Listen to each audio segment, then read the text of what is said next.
Ladies and gentlemen, welcome to actually our wrap up now at this point of HBO's The Last of Us season 2. We had 2 more episodes to go. We timed it perfectly, by the way, because the last episode just aired technically a few days ago. So here we are now covering season 2, episode 6, The Price, and season 2, episode 7, Convergence. Some of our thoughts on it. And actually now going into season 3, some of our thoughts on where this thing's about to go. So, of course, I'm joined by Ryan here. Check out Click Hello. R3, of course, as well with him. But we wanted to separate this just because, I mean, the spoiler is going to be everywhere. I don't know, tell everybody, if you accidentally clicked on this video, go watch season 2, episode 6, season 2, episode 7 before you continue any further. So you've been warned. Ryan, I have been warned. season 2, episode 6, The Price. The Price. Start there. The flashback episode. We Yes. did expect this was happening. We got a really cool cold open. Flashback to 1984 to a young Joel and Tommy. Joel's father is a cop. Joel tries to cover up for Tommy. That's kind of what played out there. And Joel's father explains why he hit them, but he says like he never hit them like his dad used to do to him. So he tells them a very specific line. I hope you do a little better than me. Then we get our first flashback to Ellie's 15th birthday, where Joel gives her a cake and the guitar. He sings Future Days to her. Very beautiful. 16th birthday, it's the dinosaur and space museum scenes, which are very close to the game, basically 1-to-1 almost. 17th birthday, we see Joel interrupt Ellie and Kat, which was very new. So it was interesting to see Kat more involved with the story there and kind of show some of the origins of the tattoo and what they're talking about. Yep, they were fooling around, smoking weed. Kat was giving Ellie her arm tattoo. Joel storms in, says all the teenage shit at once, which was a really funny line. But they get into an argument. He actually also very briefly sort of denies Ellie's sexuality for a moment. And that's where Ellie wants to move into the garage. So that happens. 19th birthday comes around. We jump ahead pretty far. Ellie's getting ready to confront Joel about Salt Lake City. So she's practicing in her room or in the garage, reading from the notes. But Joel knocks on the door. He says, hey, I'm going to take you out on your first patrol.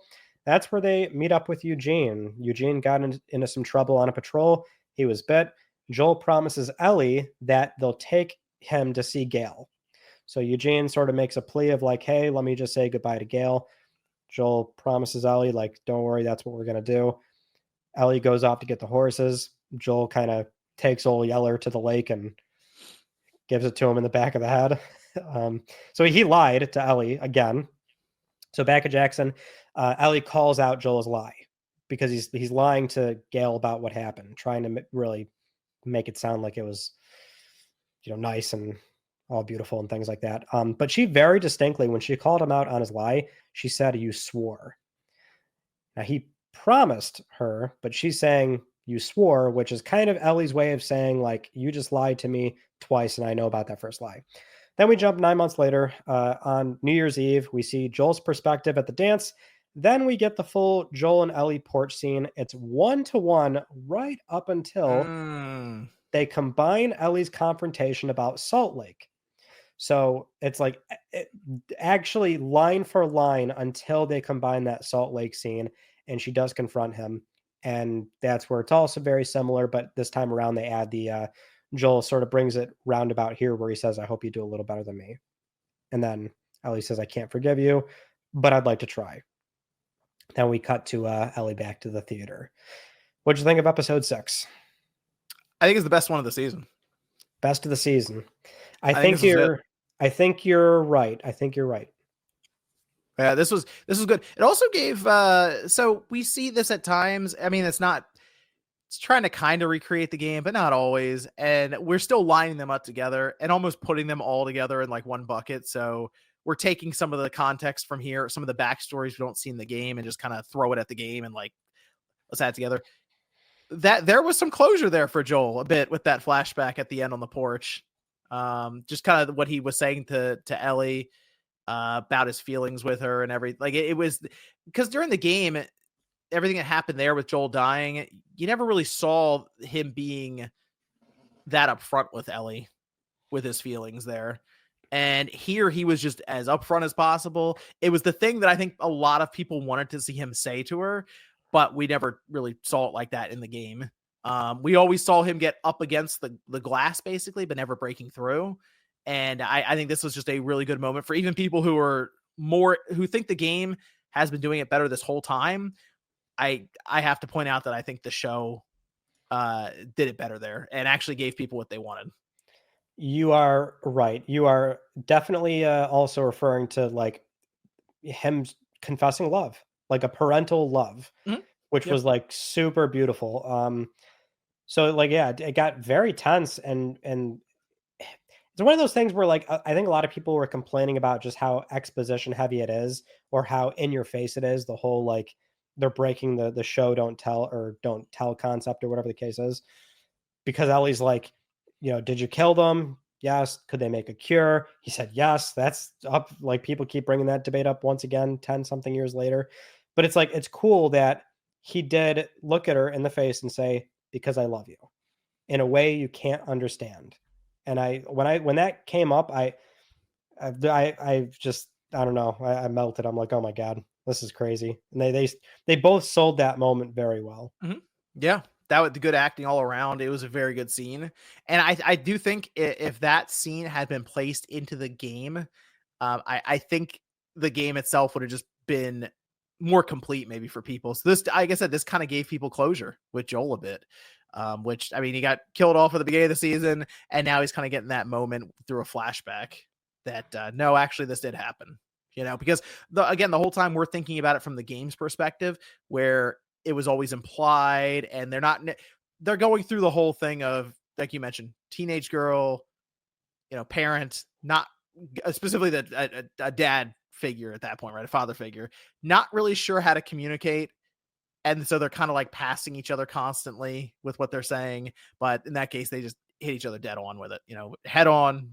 And I think that just gave people a lot of closure on that. So it was cool. It was a good scene overall, and I think it tied everything together even into that first scene with his dad. Well, here's the thing, though, right? Is that there is still some contention here about them combining scenes and also like putting it where it was. Because that porch scene is like damn near the last scene in the game.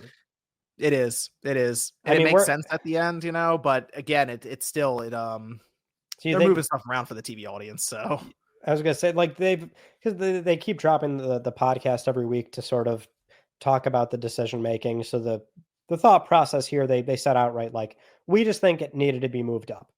Like we need that sort of closure earlier for the TV audience compared to the game, which I well, we know respect where that. season 3 is going, right? So Well, the thing is, especially because Craig like went out of his way to say like, and we heard this from an HBO executive speaking to Deadline or something, but like, oh, a season 4 seems likely. Sounds like we'll need a season 4.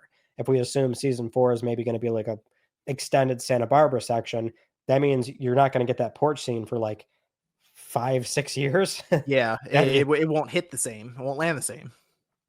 I think it would hit like really well, but like I think it would be like a tough ask to make the audience wait that long to see like that kind of closure. Because that is Right. like it's the sort of like nail in the coffin, like fuck your feelings ending for part 2, and that you wait the entire time and then learn Ellie was willing to begin forgiving Joel. But the game is very much something where when you start it, I mean, if you stick with it, you're gonna see it all the way through, by Monday or some shit. Whenever you decide to start playing the Right. game, yeah. Yep. So, that's fine to me. I guess I don't know if I'm like completely on board with it being combined though. Like the whole like I was waiting for a flashback to be when does Ellie go to Salt Lake on her own and looks through the hospital and find everything and I was thinking they were going to do that, combining the porch. I don't know. I think it's maybe a tough ask for her to like already have that sort of flip the script moment of forgiveness right after confessing.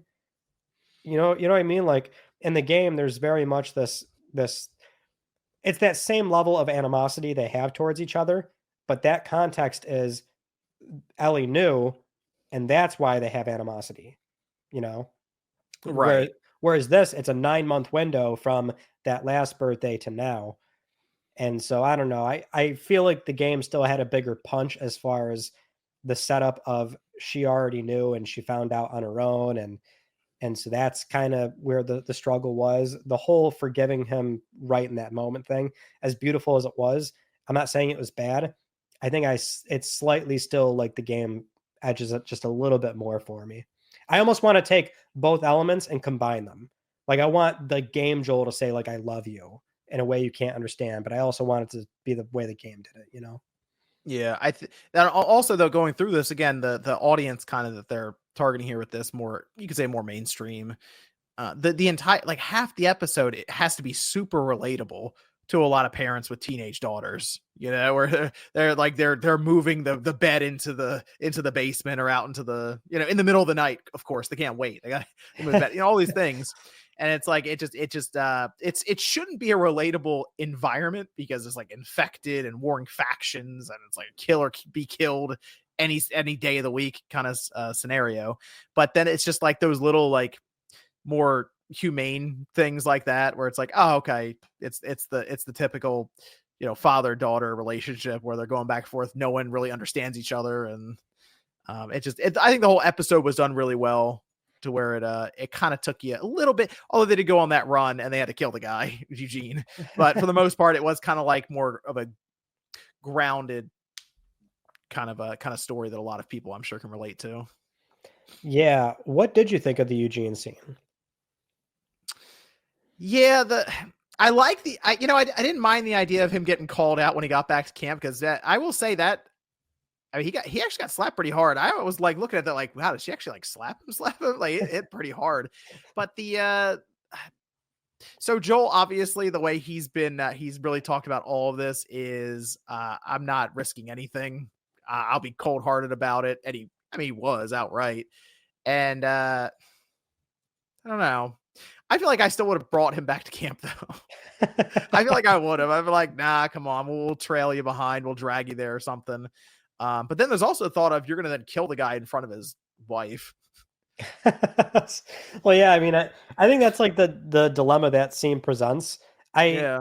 At first I was like I said like a few episodes earlier, like I don't know how much I care for the whole Gale angle of the show.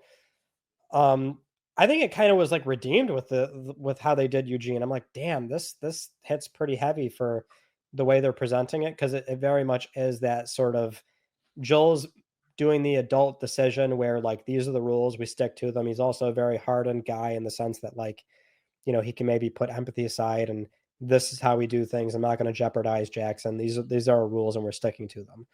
And just in that moment, maybe trying to have his cake and eat it too by like trying to because at this point there's a little bit of tension between him and Ellie.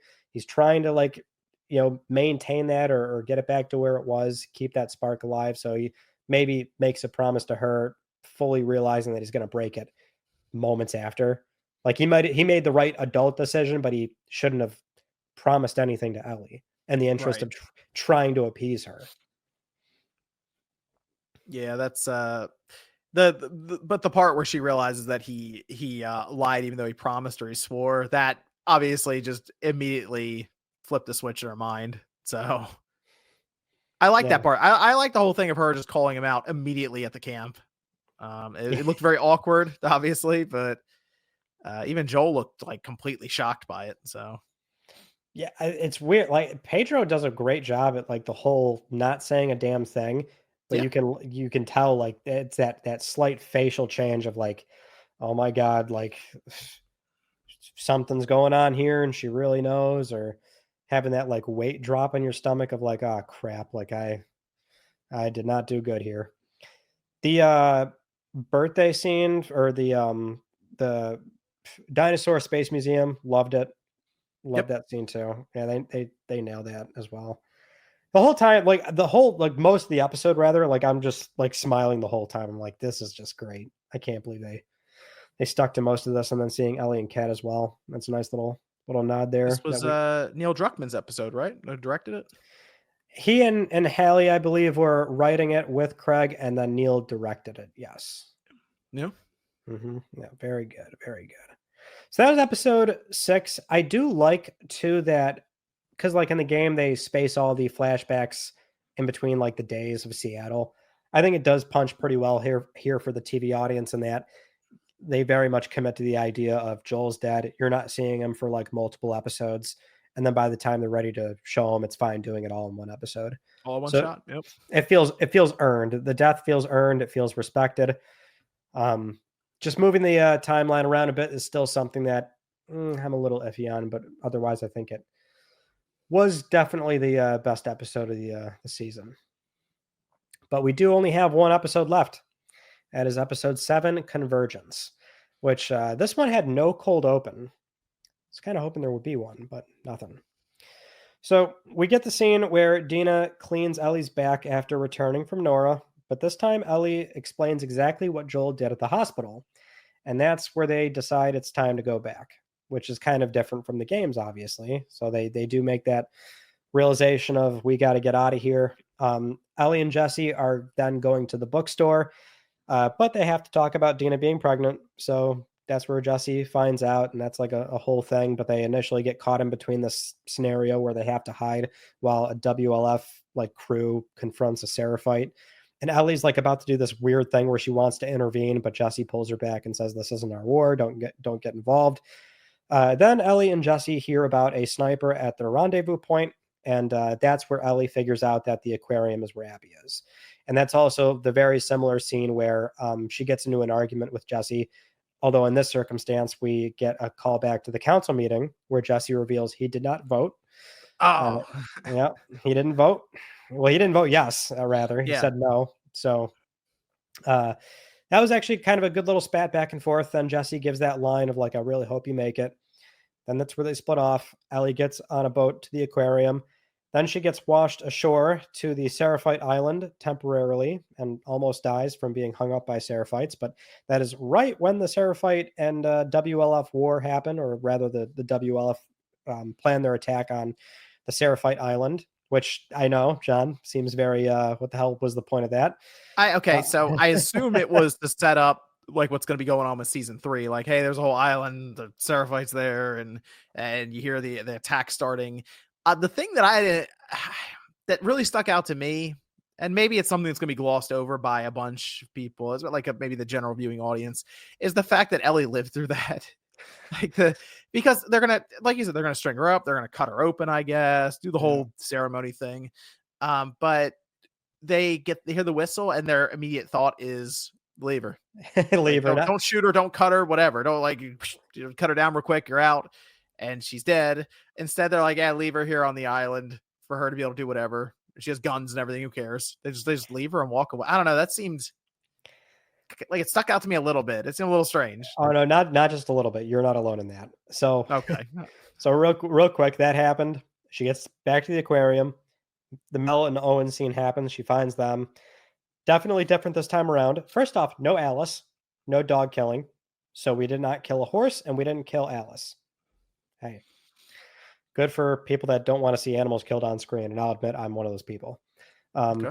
But that happens. The difference here is the Ellie fires a gunshot and it kills Owen. And there's like is it a ricochet, or does the bullet go through Owen and also it just grazes Mel? I think it went through Owen's neck and then it hit Mel, I think, at the side of the neck. But you have like a vein or artery or something, I guess, that started making her bleed out. Is what I assume. Either way, they made it look like that. This is very different the way this went down. Yeah, they made it look like Mel's death was an accident, mm-hmm. whereas in the game it was very much purposeful because they're fighting with a knife, and then Ellie just sticks her in the neck with a knife. Yeah, it looked like a ricochet almost because they made it a point to show like the bullet hole in the like locker behind him or something. Right. Well, actually, if it's a hole that it went through, but whatever. There was that. And then when Mel falls over, she actually like reveals her pregnancy. Cut it out. Low transverse. Ellie's like, what am I doing? It's kind of a haphazard moment, and she doesn't do it, and then feels like maybe way more remorse than she did in the game. I don't in the game, because I told you I was playing through the game as well. Yeah. In the game, she's like throwing up just about, and like they're doing the thing where she can't hear, kind of like in that tube, and then she hears like Joel's voice, but it's actually Tommy who comes up. I mean, I get you're saying that. I think the only reason I can think they went this route where she's like, cut the baby out of me, I think it's just, again, to just be very straightforward to the, like, there's no guesswork with the audience as to what's happening here. Right. Like, whereas in the game, we've seen Mel, like, we're more so, I feel like, than in the show. And it became a bit more obvious when she, in the game, opened up her jacket and, like, you saw, like, the actual, like, baby bump in her stomach and stuff. And it was spelled out a little more in the game just because, I guess, more time. But here, I think it was just them being as clear cut as possible and also creating a more, same impactful moment of her just like, hey, cut the baby out of me now. And she couldn't do it. I think that's what the point was, to just sort of amplify that scene to a degree that the game didn't do. Right. So Yep. so that happened. Then they get back to the theater. Then the theater scene plays out damn near one for one. The, I guess, slight difference is that they, had that hard cut where Abby raises the gun to Ellie. There's a gunfire that happens. So TV viewers are probably wondering what the hell that was about. But the hard cut happens. Then they show just a little bit of Seattle day one for Abby. And that's how season 2 ends. So I think that was the right call, at least for, because I think most people knew where this was ending. John here wanted to be a little contrarian. We thought theater right away. That was like the first time we talked about this. Let's not use the word we. I remember you distinctly mentioning that, maybe it'll be the Nora scene or something. I was trying to come up with something different. Theater made sense. Contrarian. The point is, I think we all sort of expected, like, okay, the theater's where it's going to happen. But great for, like, TV viewers in that you are not left on that, like, this is going to suck ass when it's 2 years later and then they start season 3 and you don't start with the theater scene. They very much, like, throughout the entire episode, sprinkled in this sort of, like, this other side that's going on. Like, Ellie gets the aquarium, you see the surgery table. She gets to the island for a little bit. You see the war going on. They cut to the WLF for a little bit, and Isaac's talking about where's Abby. So they're sprinkling all this little stuff in there. Then the end shows the beginning of how the game would do it, where she wakes up, goes out to the stadium, boom, Seattle day one. So that was a good way to at least let TV viewers know exactly where it's going. We also kind of expected if you had played the game, but yeah, there's a lot to unpack here. Also, the death for Jesse, exact 1-to-1 for the game. Yeah. Good. Which I think that is actually a good death as well. Which, well, I have people probably don't want Jesse to die, but I'm saying in terms of the presentation for it, where it's just boom, he's dead. Like, that's Shocking. It. There's no like, you guys run away, I'm gonna stop all these people who are firing at us, and it's like a hero's death. Now he just dies. He just gets shot through the, like, right under his eye, I think, and that's it. It literally takes 2 seconds. Yeah, it's like that shock death. It's a shock death. It happens immediately, and that's the thing. Like, a lot of these scenes, some of them, it's like, they just shouldn't touch them. And I like when they know when to not touch them. So, like, even Abby gives her line of, like, we let you live and you wasted it. It's like, hell yeah. I'm glad that line is still there. It's like always, like, occasional lines that they do skip or something, but for the most part, loving when they stick with 1-to-1 on that. Yeah, the Mel scene, I do find that it was. So here's the thing. I ever since the last review, actually the review before that we did, I've been going back and at least watching scenes over again, game scenes, and then trying to like on YouTube just sort of thumb through gameplay to catch some like in-gameplay dialogue, because I really want to refresh my memory on the whole thing. And so yeah, the Mel and Owen scene, this is where it gets into a broader talk about the entire season. Because if you remember the last review, we were saying like episode 5 and 6. And it's like, it was starting to lose me a little bit, Now with the whole thing, it's like, Ellie just wasn't quite where she needed to be. No, they keep trying to make her seem, I guess, more innocent, more of a victim kind of thing. Whereas, like I said, I'm playing through the game, and she's definitely more vicious there. But there's also that sense of she doesn't want to be killing all these people. She wants to just kill Abby. Like, that's the idea. But these people are in the way, so she has to do it. And in the show, it just seems like she's she's going through it, but it's never her fault necessarily. She's never trying to be the bad guy. And it's unfortunate because I think there is a bit of a grittiness that we don't have for Ellie in the show versus the game, where she can be quite vicious and and deadly in the game. Like I said, the Mel's death in particular is quite violent, in the game. Whereas in the show, it was like, whoops, that was basically it. That was it, right? Right. Well, Whereas, that's the point I was getting at. yeah, yeah. So like, I mean, you can go back watch. Obviously, probably watch the scene with Mel and Owen there in the game. It's a real struggle. You're mashing square, and then she just takes a knife and sticks her right in the neck. And she's coughing up blood and stuff, trying to fall over. But she finds out that, she's pregnant when she goes over to Owen, and Owen's like trying to point at her. So, yeah, that's I think what you're laying down. What I'm trying to get across here is like there's a grittiness to the actions between the TV show and Game Ellie.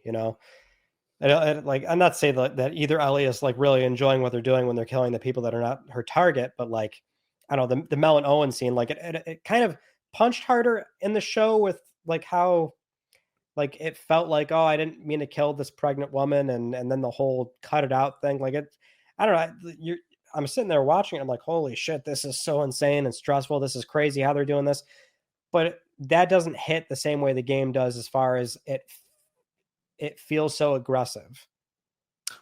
yes, okay, yes. you're gonna attack me with a knife. Obviously, she's gonna defend herself, but it still just it feels so raw and very motivated. I'll fucking cut you right in the neck, Like even just like there's like a lot of dialogue for Ellie in the sense that like the aggression is in just sort of, I don't want to say throwaway lines, but even something as simple as like get over here with the map, and she says fucking get over here in the game.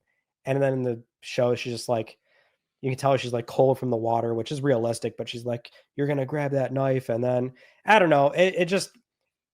It sort of permeates throughout the entire series. I'm finding like, it's just as most people were feeling throughout episode 5 and 6, there's just that aggression level that people wanted to see from Ellie is just, it isn't quite there. What it is too is we see in the game, you see Ellie as two different people at times, like the one that's just crazy, dead set on revenge. And you see that in the moment with Mel where she's being attacked and realizes, oh, if she stabs me with this knife, I'm not gonna be able to kill Abby. I'm gonna just kill her now. Like, that's it. But then when she falls over and realizes she's pregnant, she goes into like a different type of Ellie where she's like, oh, what did I do? What just happened? Where am I? That kind of thing. And then she's falling over and can't hear right. She's almost throwing up. Whereas in the show, she still had kind of that sense of what have I done? But it wasn't like, what did I do that I meant to do? It was like, what did I accidentally do? Exactly. This isn't what I was supposed to do. Whereas in the game, she's like, that I did that. Now I know I shouldn't have, but I did that. Yeah. So it is kind of that sense of always thinking about, it's almost like it's always asking the question of, is revenge worth it necessarily, is kind of the idea, and who actually wins at the end. And we find out no one does. So no one ever does. No. The other thing too, like, so the argument with Jessie when this is where she splits off and she's like back on the revenge mission. This is where like this like initially I'm like, this is just kind of a weird, it didn't build up to that. It didn't make sense in a way. And when I say that, I mean like in the show at the theater when Dina's cleaning her back, it's like, oh wow, like how are they gonna all of a sudden they're like totally on board with leaving? Like that's, I don't know. Am I misremembering the game version of that? Because at that point they were still very much on, I got this information out of Nora, I know where to go from here. Right. And so it's like she only got back on the mission after like understanding what Nora meant. Like you already had the info, but you still like they made a very conscious choice of, and they've been doing this throughout the entire series, which is being more mindful of like exactly what happened with Abby. Because remember I pointed that out in the last review, is that I don't ever recall Game Ellie knowing the exact reason. And now the show's kind of throwing it in your face like 3-4 times, this exposition that needs to happen between characters. So when Dina's cleaning Ellie, she confides to Dina that like, here's what happened. And here's why we're here. I'm sorry I didn't really give you all this info because I knew half of it. And also I know why Abby's so like hell bent on doing this. And so it's like a lot more it seems like there's way more remorse that's being shown like super early into the show compared to the game. Yeah, no, you're right about that. It was when that choice came up about go to Tommy or go to the. It was kind of weird that she was like, nope, not going to get Yeah. Tommy now. It's like, I mean, you guys were about to leave. Tommy would probably help out anyway. He's probably on his own little tour. So, yeah, So it's like, that was kind of I don't know. That was weird too. yeah, well, that's the thing. It's like, so that first half of the scene is where I'm like, that was really weird. On the flip side, the point I was trying to get at is that the first half, I was like, that's weird. All of a sudden, you're right back on the mission. But then we see a sort of aggression of like, I was sitting there watching the show alone, and I like clapped. I'm like, this is crazy. Finally, we see a little bit of that motivation that made sense. It's like it was a weird, like, flip the script moment of that didn't make sense. But then when Jesse reveals that he didn't vote, it's like that was her like breaking point. Like, what do you mean you didn't vote?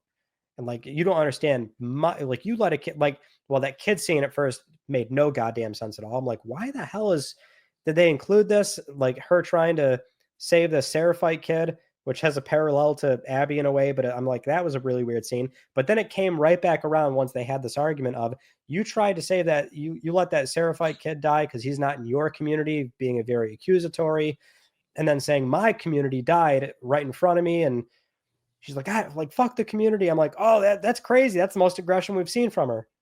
And I'm like, that was a weird scene. At first, I'm like, this shit's weird. And then I'm like, oh, it was like redeemed right towards the end of it. It was a weird thing for me. I don't know. That stuck out to me. Still think you go get Tommy. Well, that's, I think, what most other viewers like, especially if nobody played the games before. That's kind of what you're thinking. Yeah, that like in that situation, it was like, yeah, go get him. But the theater, I still think the theater scene was done well in part because we hadn't seen Caitlin Deaver again until that time. Like, we heard Abby said by, as you mentioned, like Isaac and stuff. Obviously, after she killed Joel and then rode off into the sunset, the last we saw of her. So then here she is busting into the theater as expected to go along with the game. But it's weird because when we saw Caitlin Deaver at first playing Abby, I'm like, I don't know if this fits. That scene, I'm like, okay, this fits. This works. This makes sense because the way she was just aggressive, and it's weird because she's very small, like compared to Abby, but she acted it so well, and I it was very believable at that moment. Wow, that was the scene that got it for you, huh? It was very believable. And that's the thing, though. Now I'm very intrigued by season 3.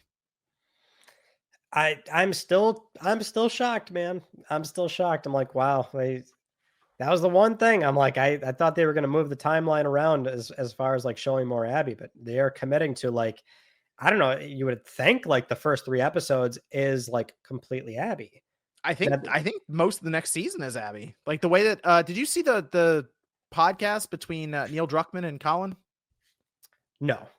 Or no, oh yeah, I thought you meant the HBO show. No, he basically says, yeah, it's gonna be a lot of Abby in season 3. I kind of feel like maybe there's a flashback episode, or maybe there's a thing between Ellie here and there and flashbacks, just something like that to have her included. I think it's mostly going to be Abby's journey in parallel to what was going on this whole time we've been watching. Right. No, that is what I'm expecting at this point. It's just like I'm trying to think what are they going to do there? And like you said, like, so we've got the way they've done this, at least so far, is they dedicate one Seattle day to one episode. So if that's the same logic, we're talking 3 Seattle days, and that's all Abby. Probably a flashback episode to see like her relationship with Jerry and everything. So that's 4. So what's the other 3? Maybe 1 is the farm. I don't know how much more time you could really spend on that. Maybe 2 episodes at the farm. I don't know. Like, because the thing is, when they talk about season 4, it's like, well, you guys kind of steamrolled through this pretty quick. So how the hell is there a season 4? But I'm like, well, I don't know. To me, season 4 seems very clearly Santa Barbara, which ironically, I think that is fine, because even though Santa Barbara is such a short section of the game, I think that's like a golden opportunity to like flesh that out.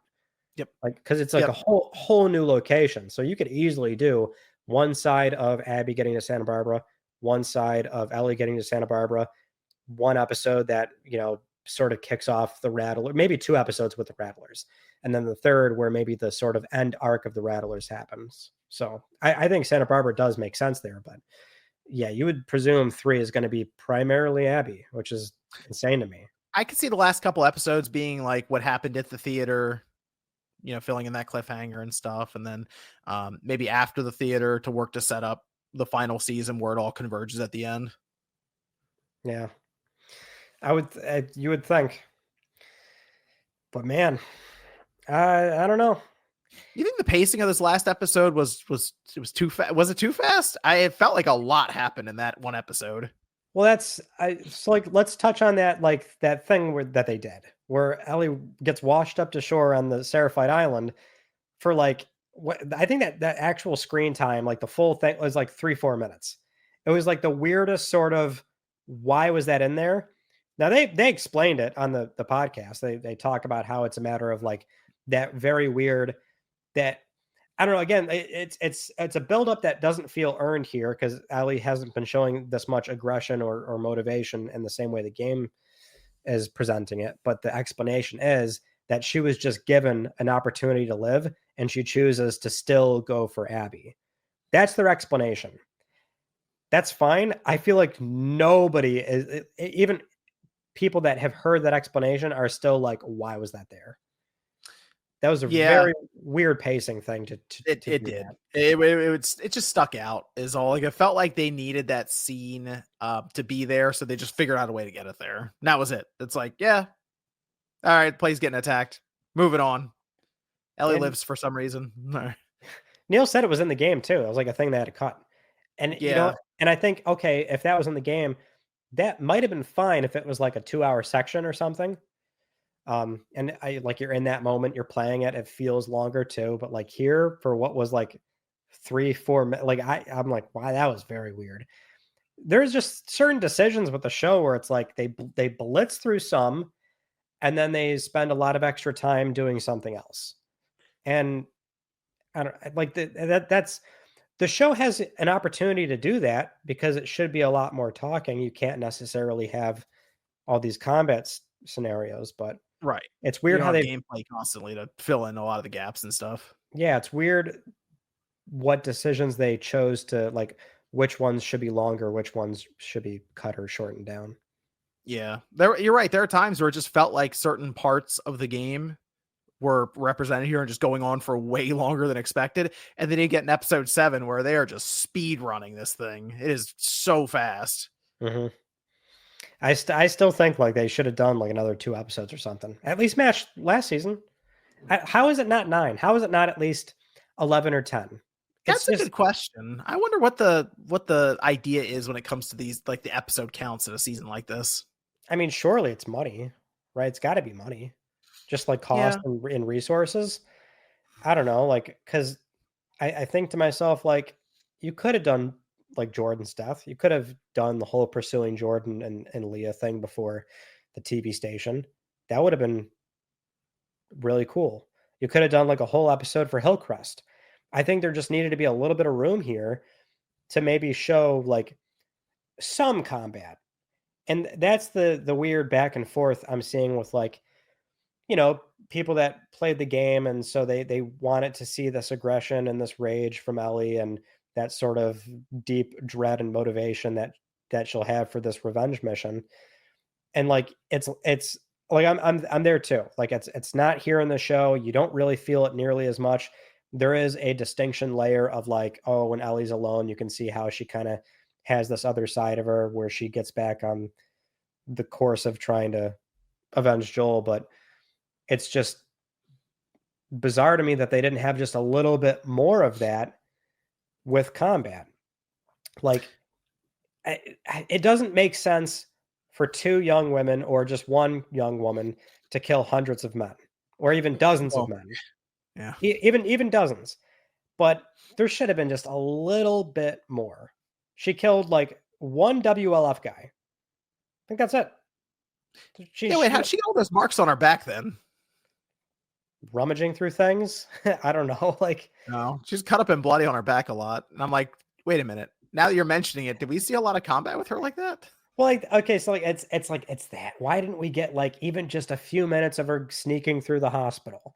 Like, Hmm. if that's the sort of plausibility we take here, and that she can't just kill dozens of men, there just should have been a little bit more here to walk that tightrope of it's not realistic to kill lots of men, but maybe a few, and here's how they got around it. Here's how she did it. Like if I remember correctly, it's one WLF guy, and then Dina shoots another one. Otherwise, it's just the crew members. See, now I'm curious about how Abby's going to be represented in season 3 because she's basically like one of the guys, in some of the missions and stuff they were going on, and just beating the stuffing out of some people. It was crazy. So I and Caitlin Deaver is like this little woman running around. Then I don't know how it's going to work out. Well, that's the same thing. Like it would not really be realistic to have a young woman be killing all these Seraphites, but how are they going to prop that up on her end? It's also interesting. Remember episode, was it 1? It was 1 where she's like sparring with this guy that's like way bigger than her. Oh yeah. Remember, it almost felt like that was a sort of explanation of here's how Ellie's going to hold her own in the next 6 episodes. And they Yeah. just didn't really, I mean, like, they had that one encounter with that one WLF guy. And, like, I thought that because that was episode 4. I'm like, "Oh, here we go. We're gonna get a lot of, and it just didn't it never came, like, so I wanted to give the rest of the episodes a shot to, like, see where they would take it, but n now that we're here, all 7 episodes, the biggest misfire for me is, like, they just completely, like, lost the game, like lost it on this idea of like her having the same sort of gritty rage that the game Ellie did, which was obviously a choice purposefully. Well, it'll be interesting because that's kind of Abby's thing leading up to killing Joel. So I'm curious how that'll work out in season 3 as they build her up because they're going to put her in the base and I assume make her look somewhat formidable then maybe through sparring or working out or whatever, combat training. So they'll plant those seeds in that background. But I will say I'm maybe a little more interested in season 3 at this point than I thought I would be. Yeah, With how everything was playing out here. Just because, like I said, the Abby casting was we figured Ellie would have been casted as how Abby is casted now with Caitlin Deaver, and it's like it's all kind of like flipped around and stuff. But I think Caitlin Deaver is going to do a pretty good job. It feels like anyway so far with her role outside of her not being big hulking Abby. yeah. You're right though with that end theater scene when she had the black jacket on, and Yeah. you also did you notice that she had the rope scars on her too? Yep. I saw Yeah. that too. It's like okay, Yeah. all right, yeah, it's gonna. Like I said, I think it's gonna be interesting next season. So, which is funny because in the game people couldn't stand Abby. Now it's like, oh wow, this could be kind of cool. The thing is, well, but the game is like you start playing that section right away. You get that gratification. Well, I say gratification loosely here. I know people are super mad at the time, but it's like you got to start doing it right away. Show viewers are going to have to wait like 2-something years. Crazy, Yeah. Yep. crazy. I can't believe that. I thought they were like filming certain parts at the same time, but they really weren't. That's nuts. It's gonna be a bit. It's gonna be a bit. Ugh. Here's like now I'm finally like airing out complaints with it being over. I still liked it. I thought it was really enjoyable. I looked forward to it every week. Some of these scenes that are big scenes in the game, I love that a lot of the really important ones are still here. Some of them were just a little bit, like they punched a certain way that was maybe a bit more adjacent to the game and not necessarily better or worse, which I think is totally fine. I'm not sure if any of them in my book were like better than the game, but the whole like I'm enjoying. I like the episode, the season. I'm not gonna sit here and say I disliked it, hated it. No, I thoroughly enjoyed it, but it did indeed lose me from episode 4 onward.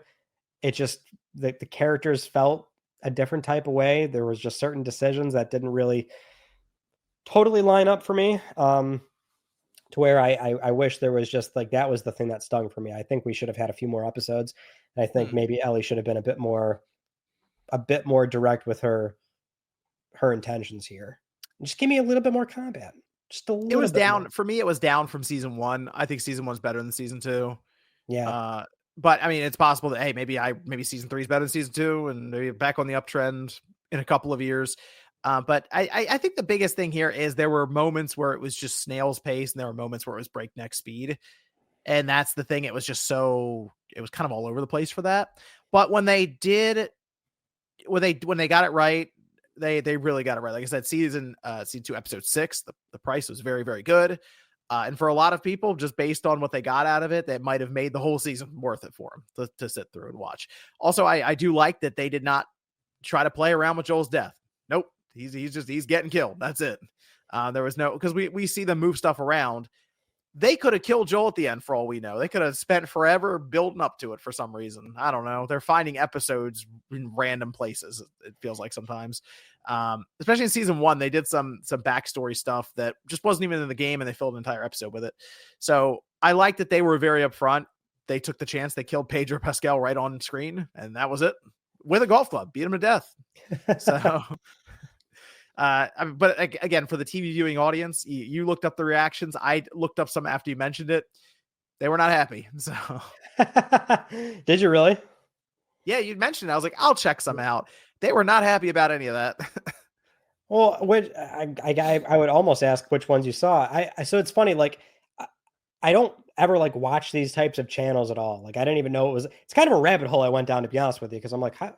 Yeah, I've Right? never seen them either, but really like that. But I was like, let me look it up for this specifically, and there were a lot. You're right. Yeah, there's like a lot of channels that do this, and not like the sort of like freebooting reactors where it's like they react to other internet created content, and there's like a lot of very clear issues with that as far as like what they're doing. There are like reaction channels that just react to like regular TV and media film. And so I'm like, I found all these channels for like season two, and like it's funny how like there's ones that like they've played the game and you know that. There are some though that like they know how the game works. They type into they make the title of their videos non-gamers react. They let the audience know that like, hey, we're people that have no idea what's coming to us, and those are the channels I like watching right now because it's interesting to have that perspective. Like I don't want to I don't want to be super like harping on the idea of like this isn't my game, Ellie. This isn't what should be happening. I'm, having these crazy microaggressions at like this line missing. Or I don't want to be that, and for the most part, I haven't. But it's cool to have that perspective of watching somebody that's like never played the game before. And like a lot of the ones I've seen so far, like it's like all the big moments happen, the jaw drop moments, and they freak out and they go down the same rabbit hole everyone did with part two. Like, I hope they kill that bitch. God damn it. And then like I just saw a few of them only so far for the seventh episode, and sure enough, just jaws hitting the floor at Jesse's like Jesse getting immediate. shot in the face.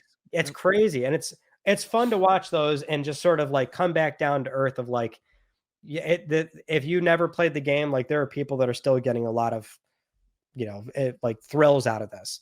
My mother too gave me the call after episode 7. Oh yeah.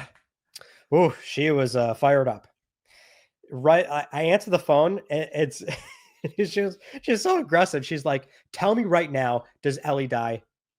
She's like, "Tell me right now," because she's being misled by the gunfire and the cut to black. She's like, "Ryan, I can't wait 2 years. Tell me what happened." I'm like, "I can't tell you anything. I'm sorry." She's like, "I can't believe that bitch did that. Can't believe it." It is interesting that the way that they've set this world up. I could see some people who were just watching the show believe that Ellie actually dies there. Actually, yeah, Isn't that because if interesting?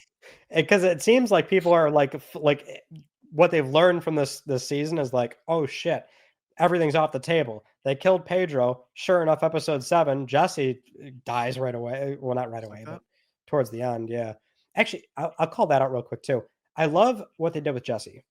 They did a lot more with He's a Jesse. great casting. I think Mhm. they did a really good job fleshing out his character, with of course the moral stuff that he was going back and forth on, and even in his last couple of scenes, I think it was good overall. Him and Ellie clashing about it is very I think believable all the way around.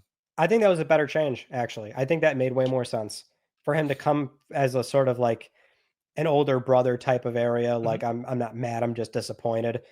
I kind of like that. I think that was a better change for sure.